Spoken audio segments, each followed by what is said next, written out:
হরে কৃষ্ণ। দেখতে দেখতে 3 বছর হয়ে গেল যে আমরা মায়াপুর ধামে গিয়েছিলাম। এখন আমাদের কাছে সত্যি স্বপ্ন মনে হচ্ছে। গঙ্গা নদী পার হয়ে তারপরে বাসে উঠে পড়লাম, আর বাস থেকে এখান থেকে মায়াপুর যে মূল মন্দির বেশি সময় লাগে না। ওই যে দেখা যাচ্ছে যে বাস থেকেই মন্দিরের চূড়া। তো মন্দিরের চূড়া দেখেই যে কী যে আনন্দ আর অনুভূতি সেটা বলে বোঝাবার নয়। তো এরপরে মায়াপুরে মূল মন্দির ভালো করে দর্শন করার পরে আমরা 3 দিন ছিলাম।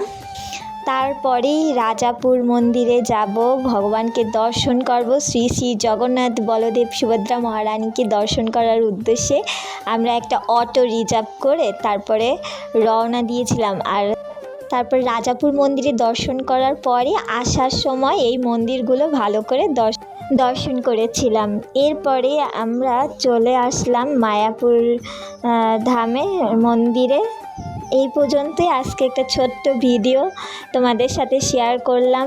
পরবর্তী নেক্সট ভিডিও কি কোথায় কি ঘুরলাম তা সেটাও শেয়ার করব। এই পর্যন্তই ছিল আজকে একটা ছোট্ট ভিডিও। হরে কৃষ্ণা।